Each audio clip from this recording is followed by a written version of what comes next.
आज के इस प्रोग्राम का मकसद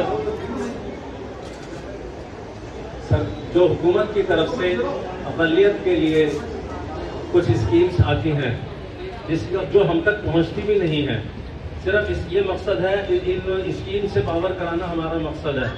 मैं प्रोग्राम को आगे बढ़ाने से पहले मैं दरख्वास्त करता हूँ मौलाना एहसान साहब से कि वो तिलावत कुरान फरमाएं। अऊज़ु बिल्लाहि मिनश शैतानिर रजीम। बिस्मिल्लाहिर रहमानिर रहीम। वद्दुहा वल्लैलि इज़ा सजा मा वद्दअका रब्बुका वमा क़ला वलल-आखिरतु खैरुल लक मिनल ऊला वलसौफा यु'तीका रब्बुका फतर्दा अलम यजिदका यतीमन फआवा ववजदका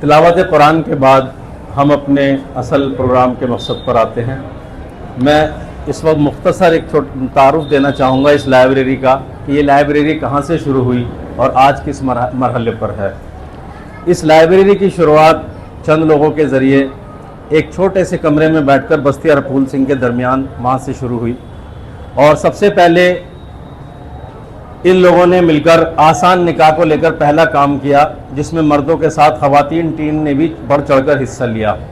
जावेद हुसैन साहब जो हमारे सीनियर साथी थे, अब वो हमारे दरमियान नहीं हैं। अल्लाह ताला उनकी कब्र को नूर से भर दे और उनको जन्नतुल फिरदौस में आला मकाम नसीब फरमाए। उनके इंतकाल के बाद कुछ काम मध्यम का गया, लेकिन आहिस्ता आहिस्ता चलता रहा। मस्जिद मुसल्मा कमेटी के सामने हमने अपने इरादे रखे, जिसको उन्होंने सराहते हुए मस्जिद के हिस्से में हमें लाइब्रेरी कायम करने और दूसरे फलाही काम करने की इजाज़त दी। ज़रूरी मरम्मत मस्जिद कमेटी ने करवा कर दी और बाकी सजावट बाद में सिटी चैरिटेबल ट्रस्ट ने कराई। किताबों के लिए इश्तिहार निकाले गए और लोगों ने दिल खोलकर किताबें डोनेट की, जिसमें बड़ा हिस्सा सबसे पहले महल्ला कुरैश नगर से अब्दुल रशीद आर्टिस्ट साहब मरहूम ने की, राहत उस्मानी साहब, और उसके बाद पै दर पे लोगों ने हमें किताबें डोनेट करनी शुरू कर दी। पुरानी दिल्ली के अब्दुल सत्तार साहब भी इसमें शामिल हैं। टीम मजबूत होती रही, जिसमें मर्द और ख़वातीन जुड़ते रहे। पहला प्रोग्राम तालीमी कॉन्फ्रेंस के नाम से जनवरी 2023 में मुनक़्क़द हुआ, जिसमें अहले इलाका के साथ साथ पूरी दिल्ली के मौजूद हज़रात ने शिरकत करके प्रोग्राम को कामयाबी बख्शी। उसके बाद इत्तेफाक से सीरिया और टर्की में ज़लज़ला आ गया और लाइब्रेरी ने उसके लिए काम किया और लोगों ने उसमें हमारी खुलकर मदद की। तालीमी साल शुरू होने पर तकरीबन 100 या उससे ज़्यादा बच्चों को मुफ्त कोर्सेज तकसीम किए गए। लाइब्रेरी से ही बच्चों को सहूलत दी गई अपने SOE और CUET के फॉर्म खुद ऑनलाइन भरें ताकि वो खुद भी इसमें आगे आ सकें। एग्ज़ाम्स के बाद अपील की गई कि जो बच्चे किसी भी वजह से अपने घर पर पढ़ाई नहीं कर पाते वो लाइब्रेरी में आकर अपनी पढ़ाई कर सकते हैं। औरतों की सेहत को ध्यान में रखते हुए एक प्रोग्राम हिफ्ज़ान सेहत बराए ख़वातीन के नाम से मुनक़्क़िद किया गया।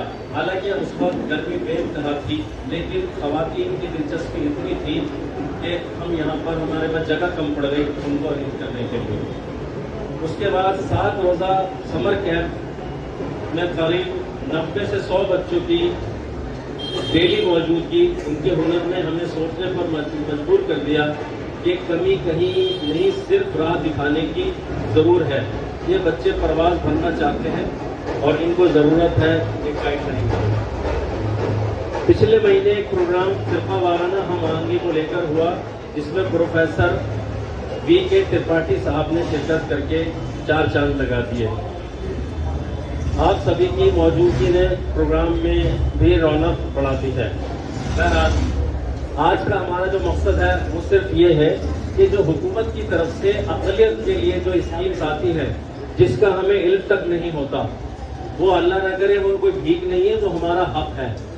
हम उस हक को कैसे हासिल करें और उस हक तक कैसे पहुँचें, इसको लेकर ये प्रोग्राम सिटी चैरिटेबल ट्रस्ट और मिशन तालीम के इश्तराक से मुनक़्क़द हुआ है, जिसमें हमारे दरमियान मिशन तालीम से जनाब इकरामुल हक साहब हमारे दरमियान बैठे हैं, जो इसी लाइन पर काम कर रहे हैं।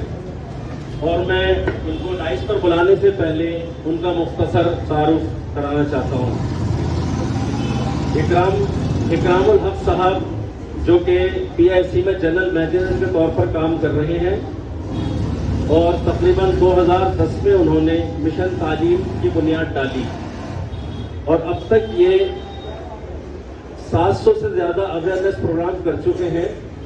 उसमें सिर्फ दिल्ली ही नहीं, UP और हरियाणा भी उसमें शामिल हैं। हर साल ये 100 की तादाद में तकरीबन ऑनलाइन कैंप अरेंज करते हैं। इसमें EWS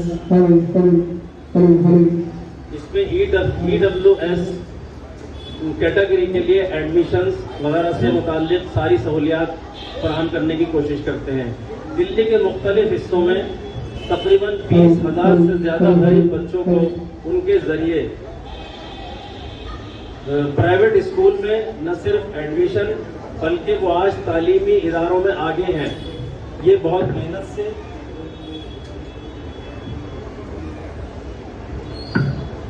मेहनत करते हैं। इसके अलावा आज जो ये हमारे दरमियान पेश करेंगे स्कॉलरशिप्स, विडोज पेंशन,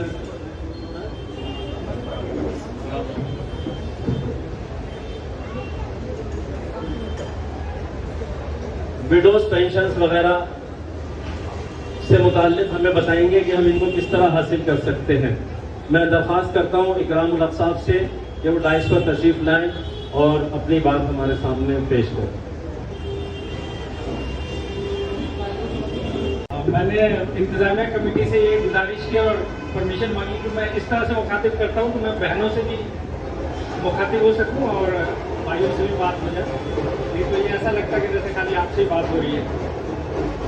तो सबसे पहले तो मैं लाइब्रेरी कमेटी का दिल से शुक्रिया अदा करता हूँ और इनकी पूरी टीम का। लगातार जावेद भाई और इनकी टीम मिशन तालीम के और हमारे टच में बनी रही है और मैं इनकी एक्टिविटीज देखता रहा हूँ। बड़ा दिल को सुकून मिलता है, चाहे ये CUET का बच्चों का फॉर्म भरना था या कुछ और काम था। लाइब्रेरी कमेटी ने बड़े हौसले से और बढ़ चढ़ के काम किया है। तो हमारा और इनका जब दिल एक जैसा काम हम कर रहे हैं तो ये तय हुआ कि क्यों ना हम मिल के काम करें जिससे ज़्यादा लोगों को हम फायदा पहुँचा सकें। तो ये उसी कड़ी का समझिए कि ये पहली मुलाकात है जिसमें हम आप लोगों के साथ आज पहली मिलने का मौका मिला है। मैं स्कीमों पे आऊँगा, स्कीम के बारे में तो मैं आपसे बात करने आया ही हूँ और जो 1-2 खास स्कीम है उसका हमने पर्चा भी पब्लिश करवा रखा है कि जिससे लोग इसको आसानी से घर तक ले जा सकें और बाद में भी सुकून से पढ़ सकें। लेकिन उससे पहले मैं 2-3 ज़रूरी बात करना चाहता हूँ और मैं इसलिए करना चाहता हूँ कि ये जो जहाँ तक मेरी समझ कहती है ये आम मीटिंग नहीं है। इसमें बाशऊर लोग बैठे हैं। एक हम लोग पूरे NCR में मीटिंग करते हैं, लगभग अल्लाह के करम से 700 से ज़्यादा मीटिंग कर चुके हैं हम लोग। 700 मोर देन 700 मीटिंग्स, चाहे वो शामली हो, चाहे वो खतौली हो, चाहे वो बुधाना हो, चाहे हाथरस हो, सालाबाद हो और चाहे हरियाणा हो और दिल्ली बवाना हो, मेहरौली हो, संगम विहार हो, कोई जमुना पार्क की तो गलियां ही छोड़ दीजिए, वहाँ के लोग हमसे गलियों का एड्रेस समझते हैं।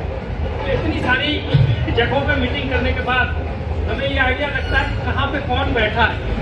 तो यहाँ मुझे ये समझ में आ रहा है कि यहाँ पे समझदार, पढ़े लिखे और बाशऊर लोग बैठे हैं और बाशऊर खातूनें बैठी हैं। तो मेरा एक सवाल है कि संडे को हम लोग अपने घर से निकल के, आप लोग अपने घर से निकल के और ये मीटिंग करते हैं और अपने बच्चों को कहते हैं कि तुम तालीम हासिल करो, पढ़ो, ये डिग्री करो, फला करो, ये करो। हमारे समाज के जो दूसरे भाई हैं, चाहे वो शर्मा समाज से हो, वर्मा समाज से हो, गुप्ता समाज से हो, आपने कभी उनको देखा है संडे को अपने घर से निकल के मीटिंग करते हुए और अपने बच्चों को कहते हुए कि तुम पढ़ाई करो? ये मेरा अहम सवाल है आप लोगों से, इस पर गौर कीजिएगा। सारी परेशानियों का सॉल्यूशन इसी सवाल में है। जिस दिन आपको इस सवाल का जवाब मिल गया, आपकी सारी किसी एग्जाम को रख के और किसी मिशन तालीम की आपको जरूरत नहीं पड़ेगी। मैं सवाल रिपीट करता हूँ, इसकी मैं बताऊंगा, बड़ी बात नहीं है। आप और हम, हमारी जैसे बहुत सारी तंजीमें यहाँ से लेके बेंगलोर और वेस्ट बंगाल तक अपना संडे खराब करके अपने घर से निकलते हैं, जगह जगह मीटिंग करते हैं और इशरार करते हैं कि हमें अपने बच्चों को पढ़ाना चाहिए, और फिर भी हमारे बच्चे उस लेवल तक नहीं पढ़ रहे। कुछ तो तब्दीली आई है, मैं ये नहीं कह रहा, कुछ तो तब्दीली आई है, वो नजर आ रहा है, लेकिन उस लेवल पे हमारे बच्चे नहीं पढ़ रहे जहां पढ़ने चाहिए।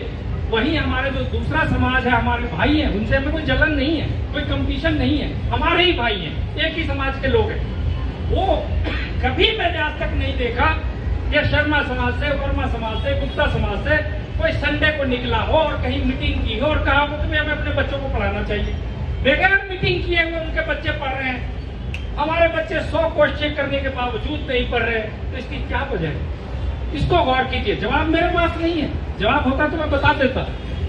मैं दानिश्वरों के बीच ये सवाल छोड़ के जा रहा हूँ। क्या आप इस बात को गौर करें कि लाख कोशिशों के बावजूद हमें क्यों कोशिश करनी पड़ रही है? पहली बात तो ये, हमारे बच्चे क्यों नहीं पढ़ रहे, बाकियों के क्यों पढ़ रहे, और लाख कोशिशों के बावजूद हमारे बच्चे क्यों नहीं पढ़ पा रहे? इस पे गौर कीजिएगा। इंशाल्लाह जिस दिन इसका जवाब मिल जाएगा, सारा सॉल्यूशन मिल जाएगा। और एक और अहम बात कहना चाहूंगा कि हम हिंदुस्तान में हैं, हम खुशकिस्मत हैं।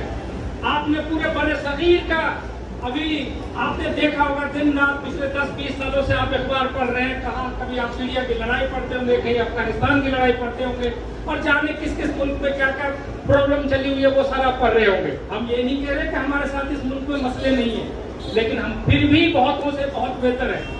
लेकिन मैं ये नहीं कहना चाह रहा था, मेरा असली कहना मकसद ये है कि हम खुशकिस्मत इसलिए हैं कि हम हिंदुस्तान में रहते हैं जहां क्लर्क के एग्जाम से लेके दुनिया के सारे MBBS, इंजीनियरिंग, कैट, क्लैट, कोई एक एग्जाम आप ले लीजिए, सब कंप्यूटराइज्ड है।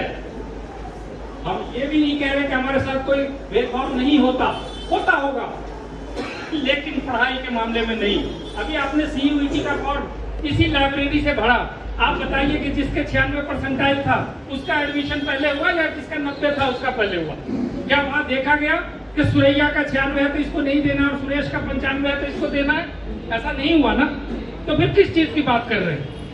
अगर हमारा बच्चा JEE में, नीट में अगर स्कोर लाता है तो हमसे कम मार्क्स वाले का क्या IIT में एडमिशन हो जाएगा? आपका दिल मानता है इस बात को? फिर हम किसको एग्जाम दे रहे हैं? सारे एग्जाम, मैं कहता हूँ हम खुशकिस्मत है, हिंदुस्तान के अंदर जितने भी कॉम्पिटिटिव एग्जाम है सारे फुल्ली कंप्यूटराइज्ड हैं।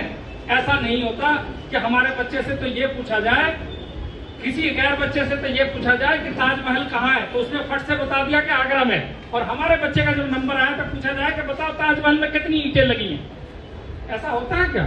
एक सवाल एक वक्त पे कश्मीर से लेकर कन्याकुमारी तक और मुंबई से लेकर अगरतला तक एक वक्त में एक ही सवाल कंप्यूटर पे सारे बच्चों से पूछा जाता है, चाहे उसका नाम नसीम हो, मुस्तफा हो, सारा हो या सुरेश हो और संध्या हो। एक ही सवाल सारे बच्चों से पूछा जाता है, जो बच्चा बेहतर जवाब देगा, ज्यादा स्कोर करेगा, उसका एडमिशन होगा। तो हम इल्जाम देना बंद करें। अगर कोई कमी है तो मुझ में है, मेरी कोशिशों में है। अगर कोई कमी है तो मुझ में है, मेरी कोशिशों में है। अगर वैसे भी अगर माना कि हमारे साथ कोई कहीं पे भेदभाव भी है तो दो रास्ते हैं, या तो हम हार मान के थक के बैठ जाए या हम उसका मुकाबला करें और औरों से ज्यादा कोशिश करके हम आगे बढ़े? बताइए कौन सा रास्ता आप चुनेंगे? हम मोमिन हैं, वैसे भी हार नहीं मानेंगे, हम अपनी कोशिश करेंगे और आगे बढ़ेंगे। औरों को अगर 10 घंटे पढ़ना पड़ता है तो हमारे बच्चे 11 घंटे पढ़ेंगे, 12 घंटे पढ़ेंगे और कोशिश करेंगे और उसे बेहतर नंबर लाएंगे। तो ये दो चीज आप जहन में रखिए। सारा कुछ कंप्यूटराइज्ड है, हमारी कोशिशों में कमी है, हमें अपने बच्चों को तैयार करना है। कितना दुख लगता है, जहां पे हम खड़े हैं वहां से 3 किलोमीटर के अंदर 30 हजारी कोर्ट है, आप वहां पे 70 जज बैठे हैं, 80 जज बैठे हो। आप बताइए आपके कितने, हमारे कितने बच्चे वहां बैठे हैं?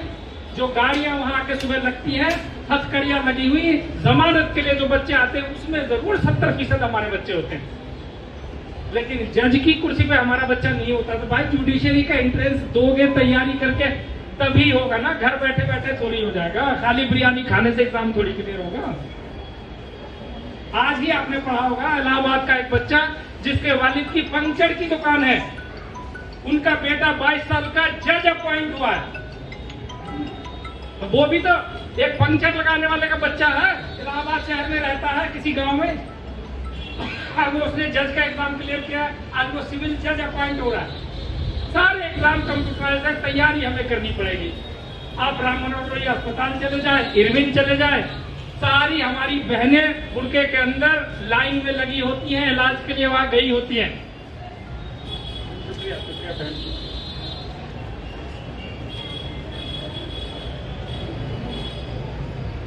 सारे अस्पतालों में हमारी बहनें वहां लाइन में लगी होती है इलाज के लिए, लेकिन जो डॉक्टर चेक कर रहा होता है एक भी सुबैया और तरन्नुम नहीं होती है। अब एक बात बताओ, ये तो दुनिया का सबसे क्लियर और ट्रांसपेरेंट है। जो नीट में 590-600 मार्क्स लाएगा उसका गवर्नमेंट मेडिकल कॉलेज में एडमिशन हो जाएगा। किसके पैरवी की जरूरत है आपको? किसी एमपी की पैरवी चाहिए, किसी एमएलए की पैरवी चाहिए, किसी काउंसलर की पैरवी चाहिए? किसी की नहीं चाहिए। 12वीं में आपकी बच्ची, आपका बच्चा अगर पढ़ने में ज़हीन है, नीट की तैयारी दिल से करे और 590-600 मार्क्स लाए तो उसका गवर्नमेंट में एडमिशन हो जाएगा। 10-20 हजार रुपए पूरे साल का खर्चा, जो प्राइवेट में 1 करोड़ रुपए में लोग एमबीबीएस बन रहे हैं। तो आप, हमारे बच्चों को वो स्कोर लाना पड़ेगा ना, वो स्कोर लाए और फिर इरविन में और मौलाना आजाद मेडिकल कॉलेज में हमारे बच्चे का एडमिशन ना हो तो हम शिकायत और झगड़ा करने का हक बनता है हमारा, लड़ाई लड़ने का हमारा हक बनता है कि मेरे बच्चे का 600 नीट में स्कोर आया और फिर भी तुम एडमिशन नहीं दे रहे हो। या ये कहिए कि आपके बच्चे का 580 आया और 570 वाले का एडमिशन हो गया, तो आप हमें बताइए मिशन तालीम लड़ेगा? 1 नंबर आपसे कम वाले का भी एडमिशन हो गया हो तो आप मुझे बताइए ना। कंप्यूटराइज्ड है भाईजान, हर एग्जाम कंप्यूटराइज्ड है। किसी और को इल्जाम देने से कोई फायदा नहीं। हमें अपनी कोशिशों में इजाफा करना पड़ेगा, हमें अपनी काविशों में इजाफा करना पड़ेगा, हमें अहद करना पड़ेगा, हमें जिद करनी पड़ेगी कि हमें हर हाल में कामयाब होना है, देश का, समाज का, परिवार का, खानदान का नाम रोशन करना है और अपने माँ बाप को सुरखरू करना है। ये जब तक हौसला नहीं होगा, गार्जियन को भी ध्यान देने की जरूरत है। ये दोनों तरफ से ताली बजती है, खाली बच्चे पे नहीं है। गार्जियन कितना मर्जी थका हुआ है, कितना चाहे उसको किसी किताब की समझ नहीं है, फिजिक्स नहीं पता, एक झूठे मन से भी अपने बच्चे से पूछ ले कि बेटा आज तेरा पेपर कैसा हुआ, बेटा आज दिन तेरा स्कूल में कैसा गया, कल तू कह रहा था मैथ का तेरा कैसा, फिजिक्स की एक प्रॉब्लम थी तूने समझ ली, सॉल्व कर ली। उस बच्चे को लगेगा कि मेरा वालिद चाहे फिजिक्स नहीं जानता है लेकिन ये फिक्रमंद है, मेरी फिक्र में है और मुझसे पूछ रहा है कि बेटा तुझे फिजिक्स की जो प्रॉब्लम थी वो समझ आ गई कि नहीं आ गई। तो हमें ये करना पड़ेगा। मैं ये कह रहा हूँ बहुत मुख्तसर में, मेरे पेट में दर्द है तो मुझे बिरांगन खाना पड़ेगा या कोई और खा लेगा तो मेरे पेट का दर्द ठीक हो जाएगा। तकलीफ मेरे समाज में है, दर्द मेरे समाज में है, बीमारी मेरे माशरे में फैल गई है, तो इसका इलाज भी तो मुझे ही करना पड़ेगा ना। इसके लिए कुर्बानी और जद्दोजहद मुझे ही करना पड़ेगा ना, तो दूसरा आके थोड़ी करेगा। और क्यों करेगा? तो आप ये क्यों इंतजार में रहते हो फला करेगा? फला क्यों करेगा? भाई तकलीफ आपको है, आपके जिस्म में दर्द है, आप इलाज कराओ ना। आपको इलाज करना पड़ेगा, आपको इसके लिए मेहनत करनी पड़ेगी, कोई दूसरा नहीं करेगा। तो ये दो बातें मुझे पहले आपसे करनी थी। स्कीम तो हम लोग दिन रात काम करते हैं, इंशाल्लाह करेंगे और आपके बीच रखेंगे और उसको अंजाम तक भी पहुंचाएंगे। तो मिशन तालीम हमने, मैं सब ज्यादातर हमारे साथी गवर्नमेंट ऑफिसर्स है, मैं खुद भारत सरकार में जनरल मैनेजर हूँ, हमारे साथ बैठे हैं अरशद भाई, फ्यूचर जनरल में वाइस प्रेसिडेंट है। हमारे डॉक्टर मुश्ताक अहमद हैं अलीगढ़ मुस्लिम यूनिवर्सिटी से। हमारे सैफी साहब हैं, रफी सैफी साहब सैफी इंडस्ट्रीज के मालिक हैं। नसीम अली साहब हैं, हाथरस से ताल्लुक रखते हैं, मिशन तालीम का काम वहाँ देखते हैं। गलत ये कि हमारे सारे साथी जॉब वाले हैं या बिजनेसमैन हैं। ये एक जुनून है जिसके तहत हम लोग काम करते हैं। ये हमारा पेशा नहीं है, मिशन तालीम हमारा मेन काम नहीं है। हम लोग सब अपने अपनी जॉब में, हम लोग सब अपने अपने कारोबार में। ये एक जुनून है, एक फिक्र है। जब हम लोग रमजान में सर्दियों के दिनों में ऑफिस की छत पे अफ्तार करते थे तो बार बार ये जिक्र करते थे कि कौम की हालत बहुत खराब है, कोई कुछ करता क्यों नहीं। तो बहुत साल हमने खाली ये बात करके निकाल दी कि भाई ये तो नेताओं का काम है, रहनुमाओं का काम है, हम लोग सब नौकरी पेशा लोग हैं, हम क्या करेंगे। इतने सालों के देखने के बाद समझ में आया कि कोई अगर कुछ नहीं कर रहा, जितना हमसे बन पा रहा है उतना ही करें और शुरू करें। और एक छोटी छोटी मुलाकातों से शुरू किया और आज 13 साल हो गए इस काम को करते हुए और अल्लाह ने बड़ी कामयाबी दी है। अकेले दिल्ली एनसीआर में बड़े से बड़े स्कूलों में 20,000 से ज्यादा बच्चों का हम लोगों ने फ्री एडमिशन करा दिया अब तक। चाहे वो बीपीएस हो, चाहे आपका ये जेबी टाइटलर हो, चाहे आपका गोयनका हो, चाहे रेहान हो, आप बड़े से बड़े स्कूल का नाम लीजिए।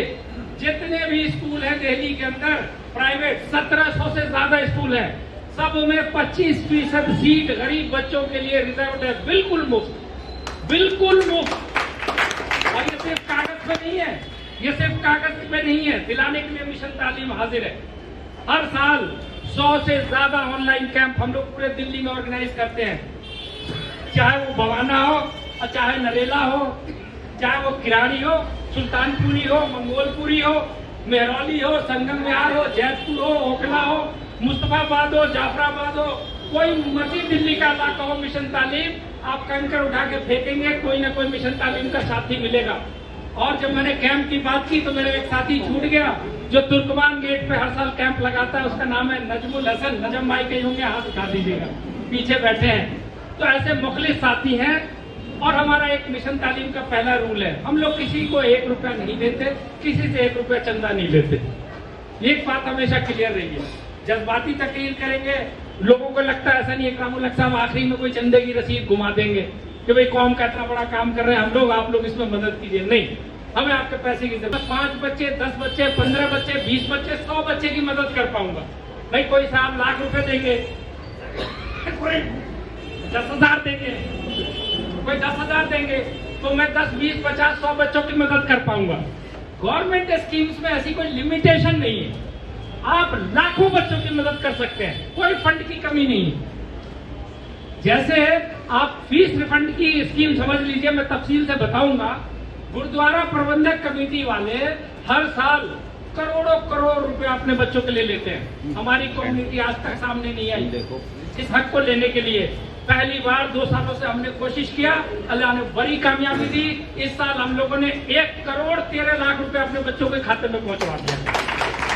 ये सिर्फ छोटी सी कोशिश से। अब जिनको मिल गया है वो क्या इस साल अपने भतीजे का नहीं भरवाएंगे? क्या जिसको मिल गया है वो इस साल अपनी हमशीरा की बच्चे का नहीं भरवाएंगे? तो वो धीरे धीरे ये बढ़ेगा। हम चाहते हैं कि ये कुंभा बढ़े। पैसा मैं नहीं दे रहा हूँ, मिशन तालीम नहीं दे रही, स्कूल वाला भी नहीं दे रहा, गवर्नमेंट की स्कीम है, गवर्नमेंट का पैसा है, हमें थोड़ी सी कोशिश करना है। और जब से डायरेक्ट डेबिट स्कीम शुरू हुआ है, आपके बच्चे के खाते में सीधा अमाउंट चला जाता है, 1 रुपया कोई मार ही नहीं सकता। वो भी खतरा खत्म हो गया। जब कैश का जमाना होता था तो बांटने वाला कहता था कि आपके लिए मेहनत करके 1000 रुपए लेके आया हूँ, 100 रुपए आप हमें दे दें। अभी आपसे 1 रुपया नहीं कोई ले सकता, 100% अकाउंट में आपके पैसा जाएगा। तो मैं एक एक करके स्कीम्स पे आता हूँ जिससे हमारे भाई और बहन इसका फायदा ले सके।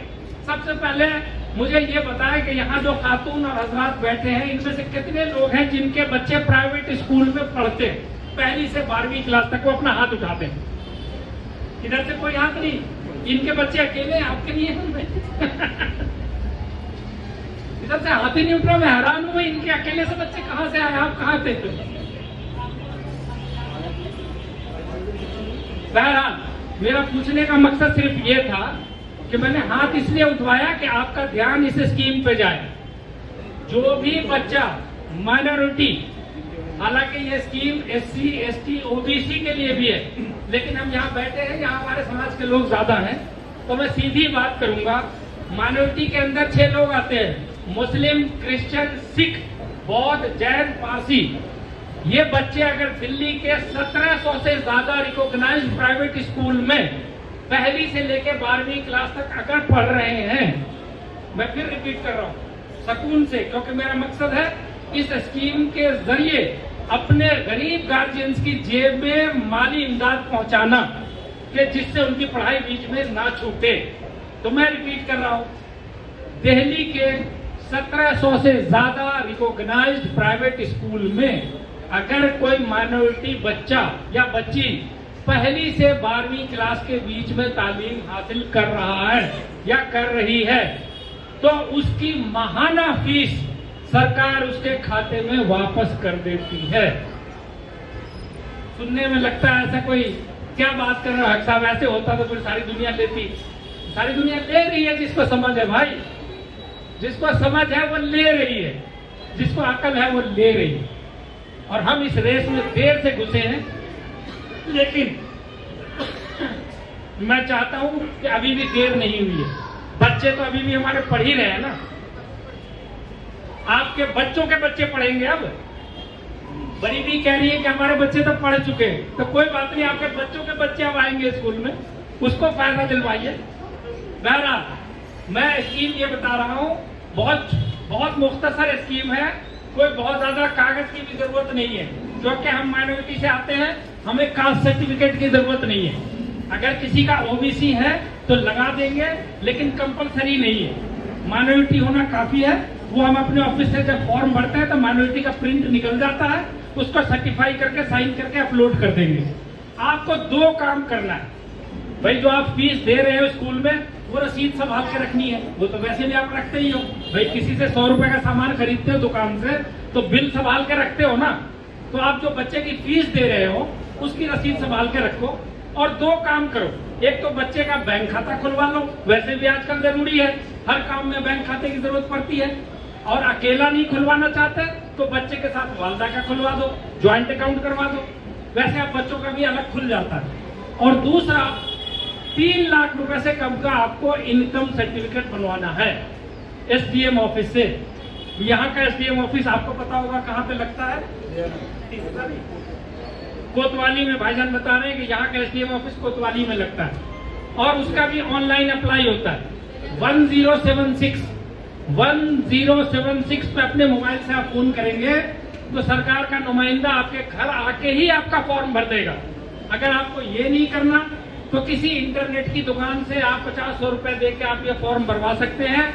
अब आप कहेंगे कि 3 लाख का इनकम सर्टिफिकेट कैसे बनेगा? हमारी 90% आबादी इसमें कवर्ड है। आप पूछिए कैसे? भाई जिसकी वाइफ की पेमेंट बैंक खाते में 25,000 रुपया हर महीने जा रही है उसकी तो 3 लाख बनेगी। जिसकी अकाउंट में हर महीने बाकायदा रेगुलर 25,000 रुपया वाइफ का जाएगा उसी का तो 3 लाख बनेगा। अगर आपके 30,000, 40,000, 1 लाख किराया कैश आ रहा है तो वो तो कहीं शो ही नहीं हो रहा, तो बड़ी आसानी से बनेगा। दिल्ली की 90% माइनॉरिटी आबादी आसानी से कवर हो सकती है। तो आप 2 काम करें, अपना इनकम सर्टिफिकेट बनवाएं। कई स्कूल वाले आनाकानी करते हैं वेरीफाई करने में, उनको बड़ा दिल में दर्द होता है कि इनको क्यों मिल रहे हैं पैसे, तो उनके पीछे पड़ना पड़ता है कई बार, आपको भी हमें भी।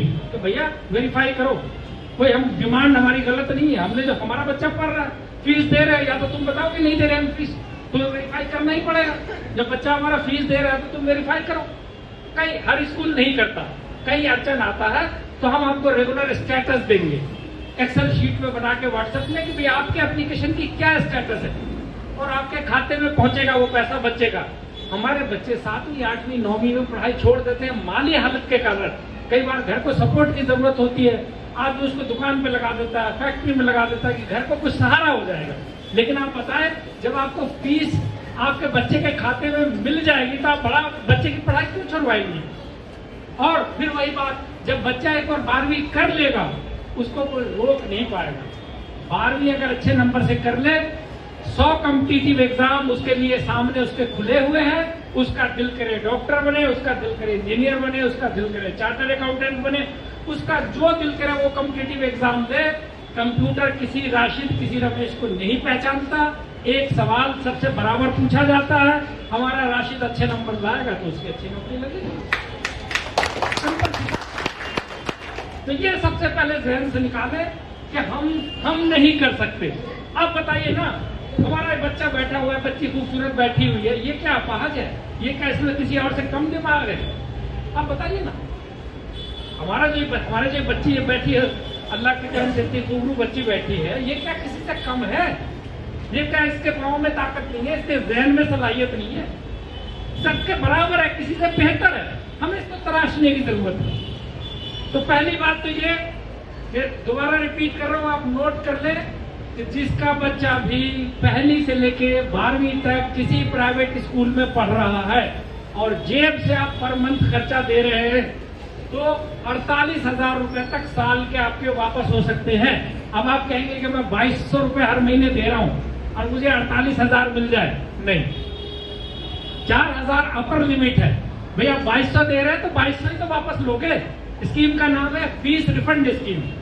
तो 2200 दे रहे हो हर महीने तो 2200 मिल जाएंगे, 3,000 दे रहे हो तो 3,000 मिल जाएंगे, 3500 दे रहे हो तो 3500 मिल जाएंगे, 4,000 दे रहे हो तो 4,000 मिल जाएंगे, 4,200 दे रहे हो तो 4,000 मिलेंगे, 4,500 दे रहे हो तो 4,000 मिलेंगे, 5,000 रुपए दे रहे हो तो 4,000 रुपए मिलेंगे। गरज ये कि 4,000 की आउटर लिमिट है, एक बच्चे पे साल के 48,000 रुपए आपको वापस मिल जाएंगे। और मैं आपको यकीन दिलाता हूँ, दिल्ली के 1700 में से 1500-1400 स्कूल ऐसे हैं जिसकी फीस 5,000 से कम है।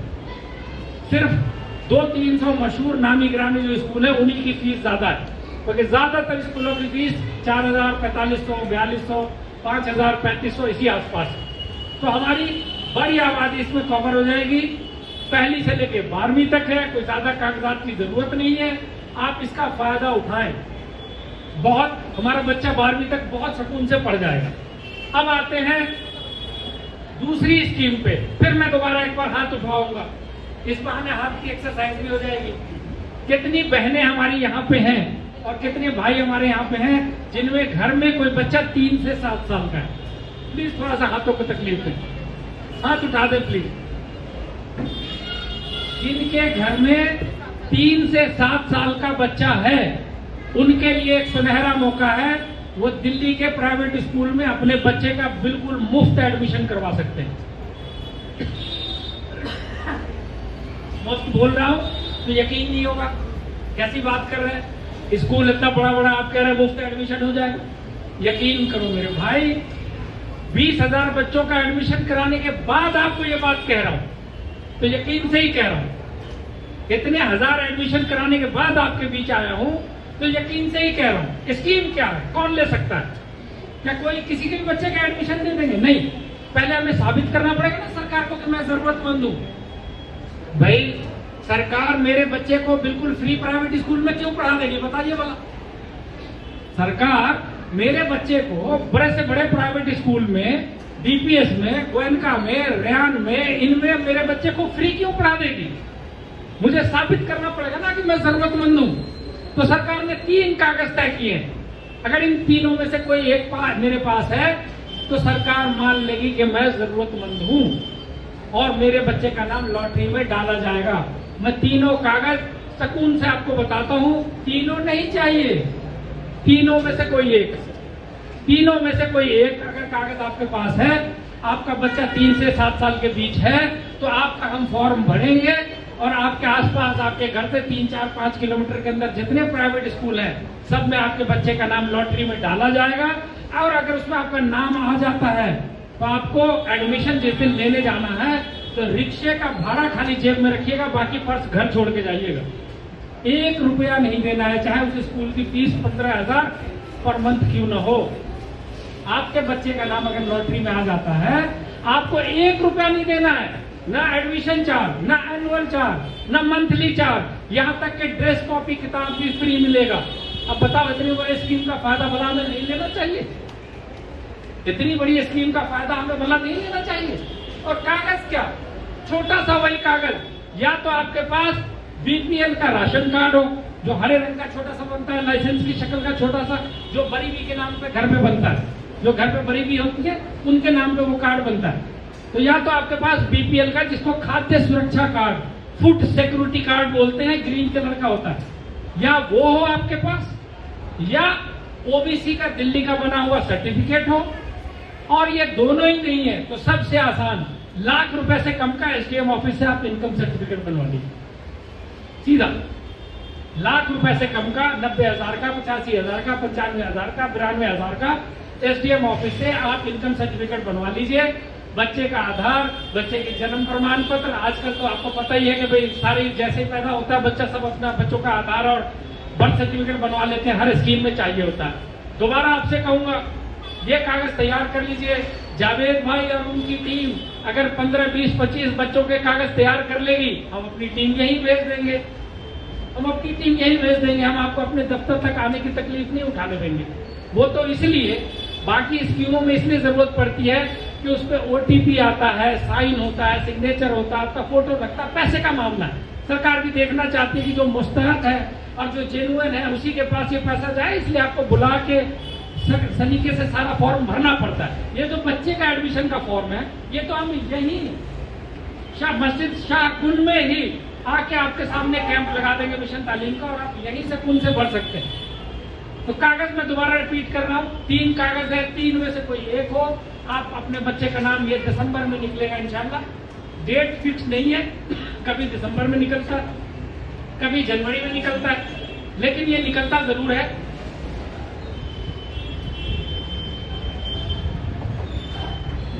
लाइब्रेरी का वजन ज्यादा पड़ गया मेरे पे। तो ये दिसंबर के आसपास निकलता है, तो आप कागजों की तैयारी रखें। पहली स्कीम मैंने आपको बताई, जो ऑलरेडी बच्चा प्राइवेट में पढ़ रहा है उसकी फीस कैसे वापस होगी। दूसरी स्कीम मैंने आपको बताई, जो छोटा बच्चा है 3 से 7 साल का, उनका प्राइवेट स्कूल में फ्री दाखिला कैसे होगा। 2 स्कीम मैंने बताई आपको। तो आप इनकम सर्टिफिकेट या बीपीएल राशन कार्ड या ओबीसी, इन तीनों में से कोई एक बनवा लें, हम आपके बच्चों का भर देंगे। आप कहेंगे एडमिशन कहाँ पे होगा, आपके घर से 4-5 किलोमीटर के अंदर जो स्कूल होगा सब में नाम डाला जाएगा। बर्फखाना हो गया, 30,000 तक हो गया, इधर पारगंज हो गया, जेडी टाइटलर हो गया, इधर गोल मार्केट तक हो गया, जो भी 4-5 किलोमीटर के दायरे हैं, इसमें आपके बच्चे का नाम डाला जाएगा। उसमें निकल गया, बहुत बढ़िया, 12वीं तक आराम से पढ़ेगा। नहीं निकलता है तो प्राइवेट में एडमिशन कराओ, फीस हम वापस कराएंगे। तो ये बच्चों की पढ़ाई के सिलसिले से होगी। अब हमारे समाज में एक बड़ी समस्या है, जो बेवा औरतें हैं और तलाकशुदा औरतें हैं, उनकी तरफ ध्यान देने की हमें सख्त जरूरत है। तो कभी उनका कोई पूछने वाला नहीं, उनका कोई देखने वाला नहीं, तो हमारी बहनें हैं, तो जिम्मेदारी किसकी है। अगर हमारी कोई बहन परेशान है तो जिम्मेदारी किसकी है, कोई और आएगा कर दे इसको। तो उसके लिए भी स्कीम है, और बहुत बेहतरीन स्कीम है। 2500 रुपए पर मंथ मिलता है। मैं ये कह रहा हूं कि चलो 2,500 रुपए में कुतुब मीनार नहीं आ जाएगा और कोई लवाजमात नहीं आ जाएगी, लेकिन कम से कम आदमी रोजमर्रा के 10 किलो आटा, चावल, तेल, इसके लिए तो मोहताज नहीं होगा किसी के सामने। इसके लिए तो कहीं हाथ नहीं फैलाना पड़ेगा। जब किसी के पास 2500 रुपए पर मंथ का रेगुलर आएगा, तो कम से कम वो अपनी डेली की जो जरूरियात है उसके लिए तो मोहताजी नहीं रहेगी। और ये स्कीम इतनी खूबसूरत है कि उसमें इनकम सर्टिफिकेट चाहिए ही नहीं। अब बताओ, ऐसी बेहतरीन स्कीम है कि आपको कहीं किसी एसडीएम ऑफिस से इनकम सर्टिफिकेट बनाने की जरूरत ही नहीं। आपका डिक्लेरेशन सर्टिफिकेट हम ही बना देंगे, ऑफिस में ही बन जाएगा। आप खुद ही डिक्लेयर कर देंगे कि मेरी माली आदत ठीक नहीं है और मेरी आमदनी नहीं है, आप साइन करेंगी, स्कैन करके लोड कर देंगे, वही काफी है। तो भला ये फायदा हमें छोड़ना चाहिए। अब 2 सूरत है। अगर कोई बेवा है तो हस्बैंड का डेथ सर्टिफिकेट चाहिए। देखिए, कागज सरकारी स्कीम तक कागजों के बिना पे ही चलती है। हमारे जुबानी कहने से तो नहीं चलेगा ना भाईजान। सरकारी स्कीम कागजों पे चलती है, ताकि कोई हमारी बहन बेवा है तो उसको जल्द अज जल्द अपने हस्बैंड का डेथ सर्टिफिकेट बनवा दे। और अगर कोई बहन हमारी तलाकशुदा है तो वो उसका तलाक का जो कागज होता है या कोर्ट से डाइवोर्स पेपर है वो बनवा ले। और नहीं तो खास मुस्लिम महिलाओं के लिए रियायत दी गई है, रियायत दी गई है कि वो अगर कोई बड़ा मदरसा है सदर में, खसापुरा में, 12 हिंदुराव में, चितली कवर में, आसपास में कोई बड़ा रजिस्टर्ड मदरसा है, वो अपने लेटर हेड पे अगर लिख के दे दे कि हम इस खातून से वाकिफ हैं, ये तलाकशुदा है, और उस पर अपना स्टैंप लगाकर सारा कुछ लिख के दे दे, तो वो भी कई बार मान लिया जाता है। भाई वो थोड़ा मना करते हैं। आप देखिए, इस तरह से अगर सीधा ही सब कुछ मान जाए तो आपको पता है कि सरकार में सारी दुनिया पर एप्लीकेशन लगा देगी, तो थोड़ा एक दो बार वो लौटाते हैं, तो वहाँ हमारी टीम आपको अपडेट करेगी। हम जो भी काम करते हैं उसका अलग से व्हाट्सएप ग्रुप बना देते हैं। तो हमारा पेंशन का एक ग्रुप बना हुआ है, तो उसमें हम हर हफ्ते 10 दिन पे एक्सेल सीट डालते हैं। तो आप देखें कि आपका फॉर्म कहाँ पे है, आप अपने नाम के सामने देखें कि क्या ऑब्जेक्शन लिस्ट पे है, क्या वेरिफिकेशन लिस्ट पे है। तो जरूरत पड़े तो उस दफ्तर में जाकर आप अपने ओरिजिनल कागज दिखा के उसको पढ़ाएं। इतनी बेहतरीन स्कीम है। किसी बेवा की उम्र अगर 40 साल है, अल्लाह उसको हयात 80 साल तक दे, 85 साल तक दे, 85 साल तक उसको पैसे मिले, और ये पैसा बढ़ता रहता है। 500 रुपए से ये स्कीम शुरू हुई थी, फिर 1000 हुआ, फिर 1500 हुआ, फिर 2000 हुआ, फिर 2500 हुआ।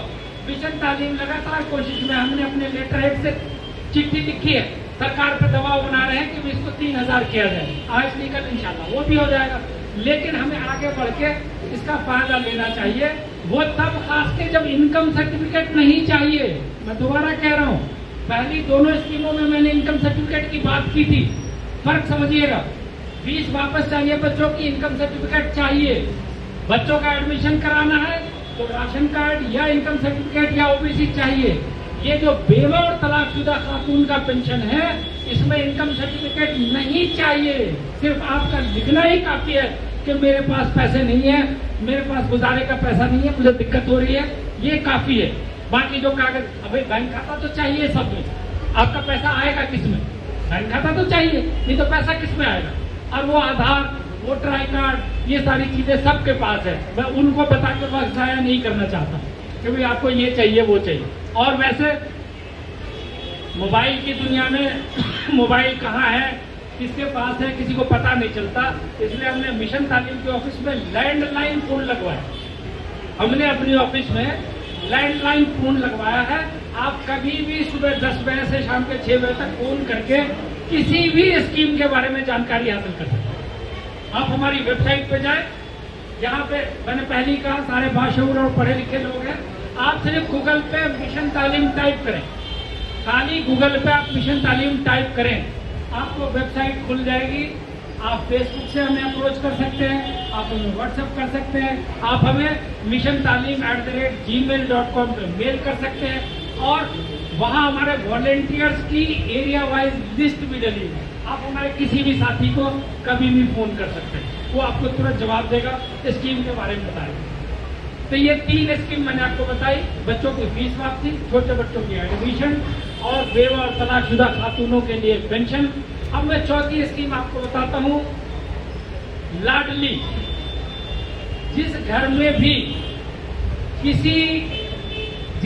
में भी अल्लाह रहमत की शक्ल में बेटी पैदा करे, ये वाहिद कौम है जो बेटी को इज्जत की नजर से और अपनी आंखों पे बिठा के रखती है। आपने नहीं सुना होगा कभी गरीब से गरीब मुसलमान ने अपनी बच्ची को फेंक दिया हो और कुछ कर दिया हो, उससे फीमेल इन्फेंटिसाइड के जो आप पढ़ते हो दिन रात। हम अपनी बेटियों को आंखों पे सजा के रखते हैं। हमारे लिए सबसे कीमती हमारी बेटियां रहमत है। तो जब भी किसी घर में अल्लाह रहमत के रूप में बेटी दे, उसका तुरंत आप आधार बनवाएं और बर्थ सर्टिफिकेट बनवाएं और लाडली स्कीम में रजिस्ट्रेशन करवाएं। अब लाडली स्कीम क्या है?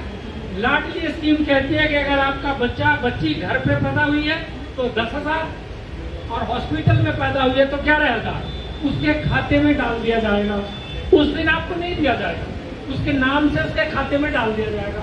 जब वो पहली क्लास में पहुंचेगी फिर दोबारा उसी रजिस्ट्रेशन को री रजिस्टर कराना होता है, 5,000 दोबारा डाल दिया जाएगा। जब वो छठी में जाएगी दोबारा रजिस्ट्रेशन करा दीजिए, 5,000 फिर डाल दिया जाएगा। 9वीं में, 11वीं में, 12वीं में 5-5 हजार रुपए डाल दिया जाएगा। जब वो 12वीं पास करेगी, 12वीं की मार्कशीट लगा के आप सबमिट कीजिए। वो अमाउंट तब तक 1.25 लाख जो भी हो चुका होगा आपको। बच्ची आपने 1 रुपया नहीं दिया, बच्ची ने वैसे ही बड़ा होना था, तो आपका क्या गया भाई? जो अल्लाह के हुक्म से इस जमीन पे आ गई है रहमत की शक्ल में, तो उसने तो बड़ा होना ही है हर हाल में, तो आप उसका खाली रजिस्ट्रेशन करा दो ना। रजिस्ट्रेशन के लिए कुछ नहीं चाहिए, एक आधार और उसका जन्म प्रमाण पत्र तो हर हाल में आप वैसे भी बनवाओगे, तो आप 1 सेकंड में हमारे पास लाओ, 2 मिनट में रजिस्टर कर देंगे। बच्ची जब वापिस कर देंगे उसको कम से कम एक सीट बड़ी मिल जाएगी 1.5 लाख रुपए। और ऐसी बेशुमार स्कीमें हैं। मैं चाहता हूँ बजाय स्कीमों का मैं गाना गाता रहूं और आप बोर हो जाए, उससे बेहतर है कि मैं अपनी बात जल्दी खत्म करूं और मैं आपसे सवालात लूं, मैं आपके सवालात लूं, मैं जानूं कि आप क्या जानना चाहते हैं, मैं वो बताऊं। मैं तो बेशुमार स्कीमों पे हमारी टीम काम करती है, क्या नवोदय का एडमिशन, क्या केंद्रीय विद्यालय का एडमिशन, 1000 तरह की गवर्नमेंट की स्कीम आती है। जावेद भाई जानते हैं, इनको मैं भेजता रहता हूँ और पूरे इंडिया के लिए करते हैं। दिल्ली में रहते हैं इसलिए थोड़ा यहाँ वाइसनेस ज्यादा है, क्योंकि यहाँ जिस्मानी रूप से पास है तो ज्यादा कर पाते हैं, लेकिन करते हैं हम लोग पूरे इंडिया के लिए कोशिश करते हैं, एनसीआर के लिए खास करते हैं। स्कीमें बेशुमार हैं। केंद्रीय विद्यालय का एडमिशन अभी हमने देखे जमुनापाद कुमार वाली गली से ब्रह्मपुरी से कराया, आराम से एडमिशन हो गया।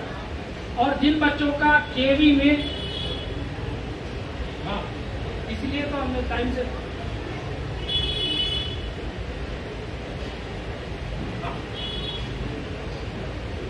बहुत अच्छा, मैं इसलिए तो आपकी वेट जल्दी कर रहा था कि बार बार नहीं मार देंगे उसको। असल के नमाज का एहतराम पहले से हमें जावेद भाई ने बताया हुआ था, इसलिए हमने कोशिश की थी कि टाइम से आ जाए और अल्लाह का करम है कि हो भी गई बात। अब बात सिर्फ इतनी है कि मैं स्कीमें बेशुमार है, हम बहुत सारी स्कीमों पर काम करते हैं। मैं जावेद भाई से गुजारिश करूंगा कि जितने भी हमारे भाई आज आए हुए और जितने भी बहनें हमारी आई हुई हैं, सब व्हाट्सएप से जुड़ी हुई हैं, आप इनको स्कीमें फॉरवर्ड करते रहते हैं। मैं ये कह रहा हूँ कि यहाँ पे एक हमारी एक जावेद भाई और उनकी टीम के रूप में एक हमारी शक्ल, एक टीम है। जो भी स्कीम निकलेगी आप मुनासिब नंबर में हमें आप बच्चे देंगे, आप कैंडिडेट देंगे तो हम यहाँ कैंप लगाने को तैयार हैं। सीधी बात। भाई एक खातून के लिए मेरी टीम तो नहीं आएगी, एक बच्चे के लिए तो मेरी टीम नहीं आएगी।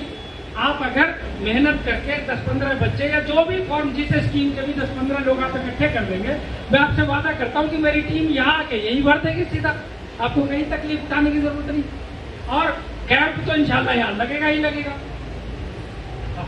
बस अब मैं मुख्तसर में बड़ी जल्दी ये चाहता हूँ, कोई भी बहन या भाई कोई सवाल पूछना चाहते हो इस स्कीम से या किसी। अस्सलाम वालेकुम सर, जो ओवर एज अनमैरिड ख्वातीन होती है उनके लिए कोई स्कीम है, अगर है तो बताइएगा।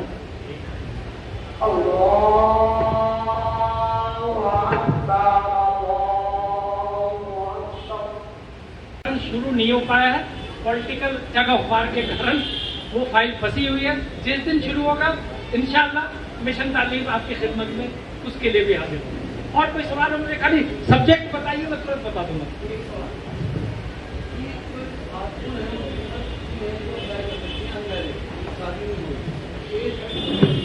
एज डिफाइंड एज सच उस तरह से नहीं है, लेकिन सबसे पहली बात है कि माँ बाप जिंदा होते हैं तो नहीं देते हो।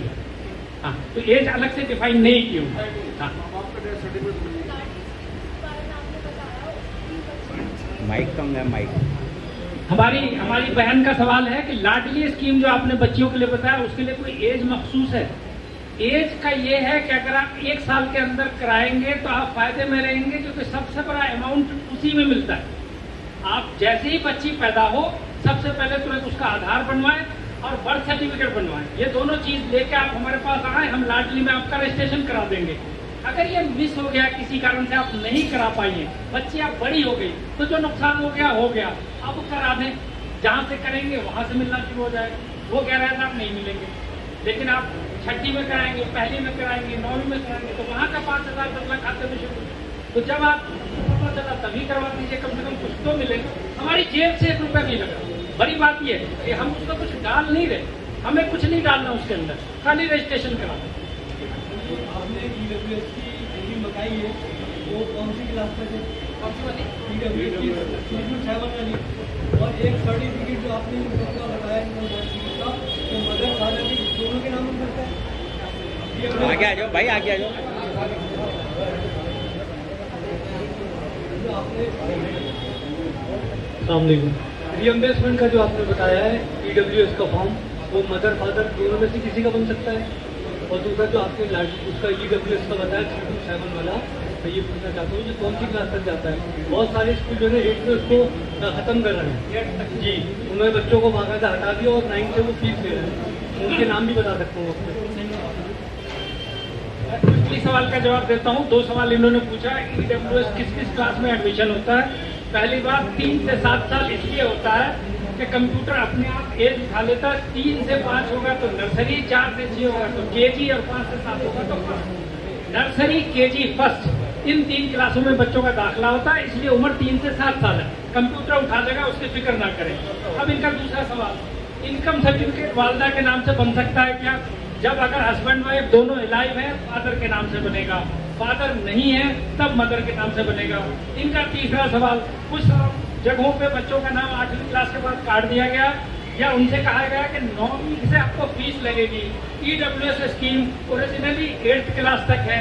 अगर वो DDA की ज़मीन पे है तो वो 12वीं तक पढ़ाएगा, अगर उसकी अपनी ज़मीन है तो 8वीं तक पढ़ाएगा। 9वीं से मिशन तालीम आपकी खिदमत में हाजिर है ना, बच्चे का नाम नहीं कटेगा, बच्चा पढ़ेगा, फीस आप दीजिए, वापस हम कराएंगे। अस्सलाम वालेकुम। जैसे जो बच्चे स्कूल से पास आउट हो चुके हैं और उसके बाद उन्हें यूनिवर्सिटीज में एडमिशन लेना है और वो लोग नहीं अफोर्ड कर पा रहे फीस, तो क्या उनके लिए भी कोई स्कीम है? इनका सवाल है जो बच्चे 12वीं कर चुके हैं और कॉलेज में पढ़ रहे हैं, उनके रिफंड का कोई स्कीम है? तो मैं आपसे बता रहा हूँ कि मैंने जो पर्चा जावेद भाई को भेजा था और जो इन्होंने इश्तिहार भेजा उसमें भी लिखा है fees refund scheme of school and college. अगर आप दिल्ली के कॉलेज में भी पढ़ रहे हैं तब भी आपको एक खास अमाउंट वापस मिलेगा। आप भरिए, आपको मिलेगा। कॉलेज की भी फीस रिफंड होती है, सेंट्रल की नहीं होती। तो दिल्ली से एफिलिएटेड कॉलेजेस हैं, उनकी हो जाती है। और तो सवाल होगा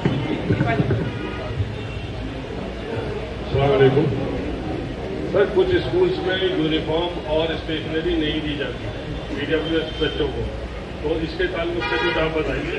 दूसरा है ये, मैं चाहता हूँ कि ज़्यादा से ज़्यादा NGO को इसमें इन्वॉल्व किया जाए, खासतौर से पुरानी दिल्ली में हम लोग कराते हैं पिछले 10 साल से, और लेकिन ज़्यादातर लोग नहीं पहुँच पाते। उसके लिए मैं चाहता हूँ कि यहाँ अवेयरनेस के लिए एक रेगुलर कैंप होना चाहिए, खासतौर से जामा मस्जिद एरिया में। 2 सवाल पूछ ली। एक तो भाईजान का ये था कि EWS से कुछ बच्चे जो पढ़ रहे हैं उनको कई स्कूल वाले फ्री किताब यूनिफॉर्म नहीं देते। मैं आपसे ये बताता हूँ कि ये हिंदुस्तान है या दुनिया का कोई भी किनारा हो, हक आसानी से नहीं मिलता। हक जो है आसानी से नहीं मिलता, खाली ये इकरामुल हक फ्री में मिलता है, बाकी हक दुनिया में आसानी से नहीं मिलता। तो आपको और हमें उसके लिए लड़ना पड़ता है। रोज मैं 10 एप्लीकेशन रिसीव करता हूँ और रोज उनकी कंप्लेंट मैं हुकूमत से करता हूँ और मुझे खुशी है कि उसमें से 7, 8, 9, 10 एप्लीकेशन में से 90% एप्लीकेशन का सॉल्यूशन हो जा रहा है। स्कूल को हम मजबूर करते हैं, उनको देना पड़ता है। उसकी एक ही शर्त है, गार्जियन को आगे आना पड़ेगा। बच्चा रोएगा, माँ दूध पिलाएगी। गार्जियन जब तक आगे नहीं आएगा, जुबानी मुझसे 100 बार कहेगा, मैं अपने कान में रुई डाल लूंगा, मैं उसकी बात नहीं सुनूंगा। जब वो लिख के मुझे कंप्लेंट देगा, मैं उसके साथ लगातार आगे जाऊंगा, लगातार उसके साथ उसकी लड़ाई लड़ूंगा। और दूसरा सवाल भाईजान का था कि पुरानी दिल्ली में जितने भी NGO हैं उनको साथ लेके काम किया जाए।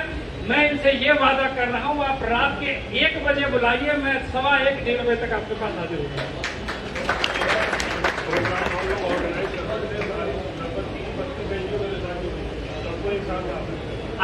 आप इसमें पहल करें। मिशन तालीम आपसे वादा करती है, आप रात के 2 बजे बुलाएं, जितना वक्त हमें ड्राइव करने में लगेगा उतनी देर में हम आपके पास हाजिर होंगे। नमाज तैयार है, इंशाल्लाह पर्सनली अगर किसी को कोई सवाल होगा, अभी हम लोग यहाँ रुके हैं, आपको मुतमईन करके जाएंगे, आपको मुतमईन करके जाएंगे, आपके दिल में कोई भी सवाल नहीं छोड़ेंगे। अस्सलाम वालेकुम। नमाज